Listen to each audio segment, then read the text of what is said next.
I, Dauda Lawal, the governor of Zamfara State, did not borrow a dime from any financial institution from 2003 to date. Today is 18th of June 2025.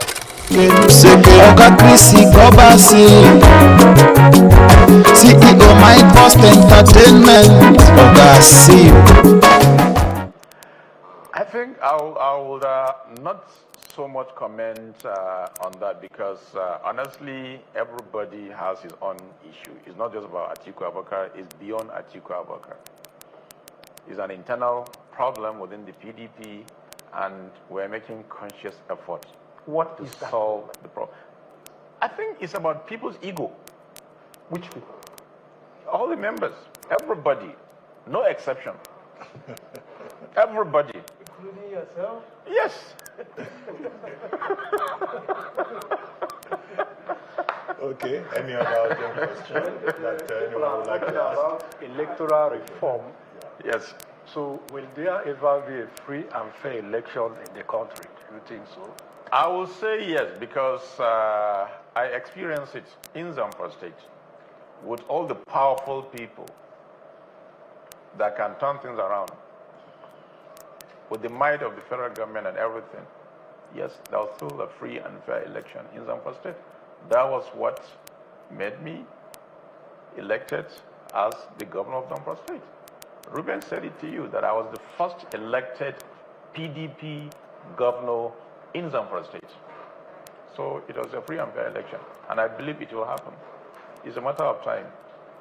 All right, so Your Excellency, the challenge with IDPs, because I know you've made public your concern about the need for us as a country to implement our national policy on IDPs.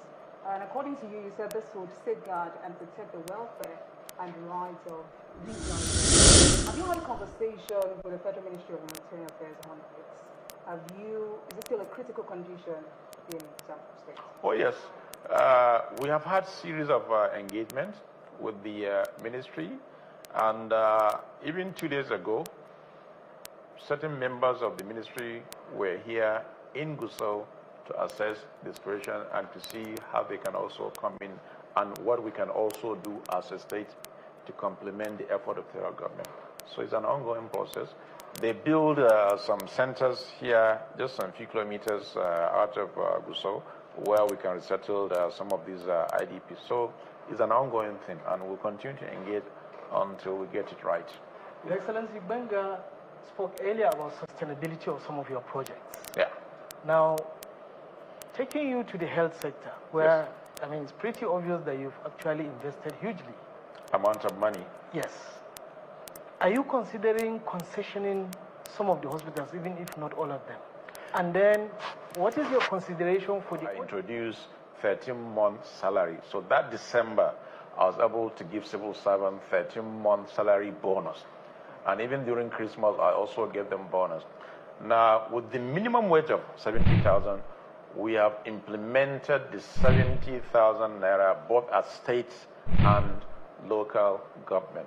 And we still give them 13-month salary, and we still give them bonuses. Well, Governor Lawal, as we begin to wrap up now, let's just wrap up 2 things. One, how much have you borrowed since your assumption of office? And how much are you planning to still borrow so as to be able to meet obligations? You have told the people of Zamfara State that you are running a transparent and accountable government system. But how much have you borrowed? I think the people Ruben, would like to know. And let me also make a categorical statement here that I, Dauda Lawal, the governor of Zamfara State, did not borrow a dime from any financial institution from 2003 to date. Today is 18th of June 2025.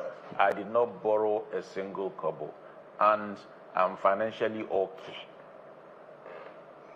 Stable. Do you still plan to borrow? Because all these projects... Look, let me tell you, Ruben, there is nothing wrong in borrowing if you have something to do to show. But I'm against borrowing when you borrow to steal the money. without any project to show. As we speak, I'm still paying the previous date of the previous administration. I can show you the document. Direct deduction of 1.5 billion naira from the previous administration, it has now gone down to 1,118,000,000 as at last FAC allocation. Direct deduction. I'm still paying the debt. I'm still servicing the debt.